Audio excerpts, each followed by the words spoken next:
Minimalism has helped me to focus on what I value most. Organizing my living space resulted in mental clarity and more headspace. It was as if I was able to start from a blank canvas again and make more intentional decisions.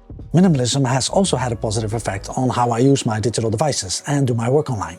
I'm by no means a productivity master. I get easily distracted and on some days I'm simply unmotivated. But these simple practices that I'm about to share help me to stay focused and get the things that matter done. And I hope one or two may be helpful to you too. So here's how I stay organized as a digital minimalist. I can be in awe when people share their elaborate productivity system setups, but what I've come to realize and accept about myself is that I'm just not that type. I've tried so many of the productivity apps and systems out there, but after the honeymoon phase, I would often stop using them. What I've found is that nothing beats simplicity. Tools should be a means to an end, not a goal itself. For years, I used a simple Google Doc to plan out my week. At the start of each month, I would use a monthly template I made and add the dates for each week. Then, each day, I would segment my tasks based on the area of my life. Work, finance, personal. When the task was complete, I would add done in brackets behind it and I would write it in capital letters. Tasks that weren't completed would be moved to the next day or later in the week. While this mostly worked well, it had one big flaw. Every task carried the same weight. I would often have too many tasks for a day on the list, so I kept having to cut and paste tasks to the next day. And the list was never ending. There was always more waiting for me.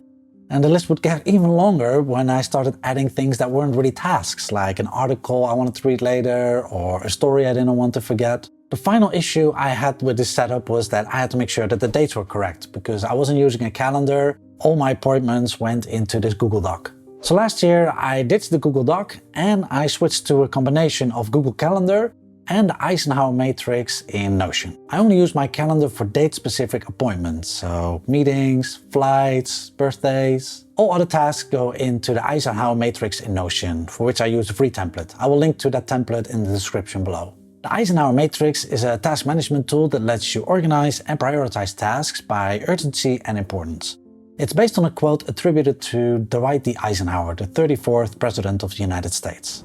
What is important is rarely urgent, and what is urgent is rarely important. So how it works is that you divide your tasks in 4 boxes, which are labeled urgent and not urgent on the x-axis, and important and not important on the y-axis. This then informs which tasks you do first, which ones you do later, which ones to delegate, and which ones to delete. I personally mostly use it to differentiate between tasks that are both urgent and important and tasks that are not. And they're then ranked in this table above the matrix. Anything that's not urgent or important I can ignore without feeling guilty. I'll go over them when I have some spare time.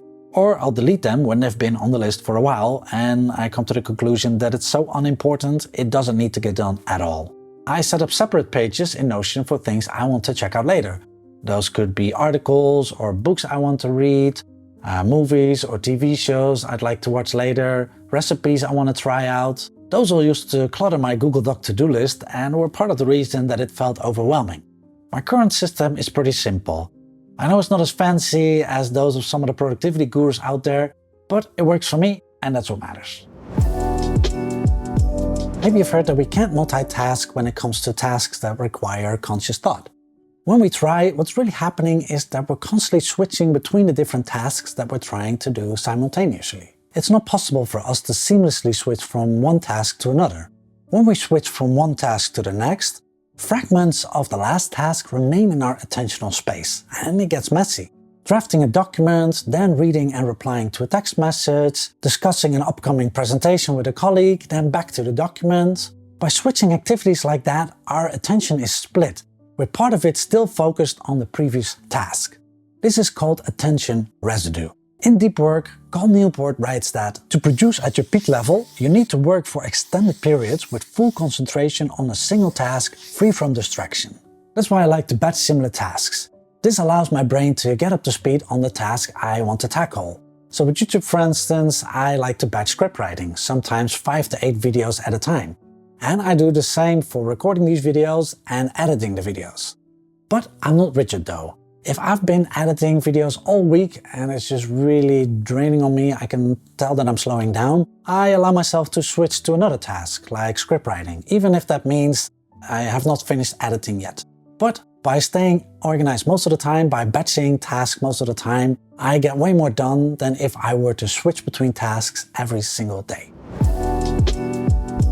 Instead of loading up my to-do list with countless tasks that need to get done that day, I focus on one big thing that I want to accomplish. And if I accomplish that, it's a good day. If that means that I only work a few hours because something urgent came up that required my attention, or I just feel low on energy, that is perfectly fine. Picking that one priority for the day also makes things very simple. This is what I should start my day with and work on instead of checking my email or procrastinating for the first few hours of the day. So a while back I joined Nest Labs. This is a paid learning community for ambitious knowledge workers who want to do their best work while keeping their sanity.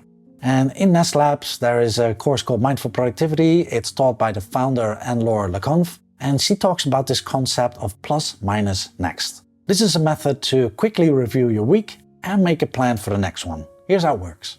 All you need to do is create a 3-column table with a plus, a minus and an arrow, or you could also just write the word next on top of it.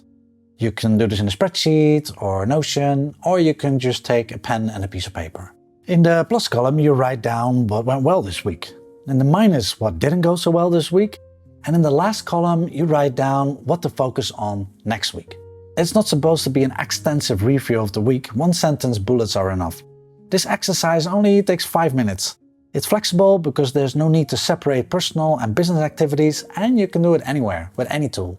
I now do this every weekend and it helps me to stay organized by giving me a helicopter overview of where I'm at with my goals.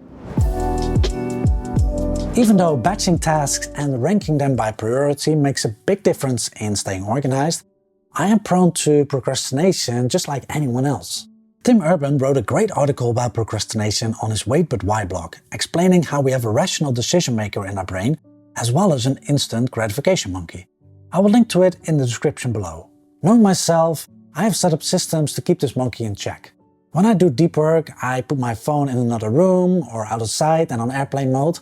I will check it every couple of hours just to make sure I don't miss anything urgent. But if it's next to me and on, it really affects my concentration. My phone also has a minimal setup. I've removed all social media apps and only keep the apps I use daily. The custom icons and background are black and white, giving it a clean look but not so appealing that I feel inclined to pick it up all the time. I also have my noise-cancelling headphones on when I'm in a public space, to block out distracting noise or chatter. I often have calm piano music on, without lyrics. And if I really need to focus, I use an app called Self-Control on my desktop. This allows me to blacklist certain sites for a set amount of time, so I can't access them, not even when I restart my computer. Focusing on a task can be hard, but it's also a skill you can develop. If this is something you're struggling with, you may want to check out my video How to Improve Your Focus and Enjoy Life More. In that video, I share an easy tip to increase your attention span. You can check it out right here. So thanks for watching, I hope to see you in the next one, and take care. Bye bye.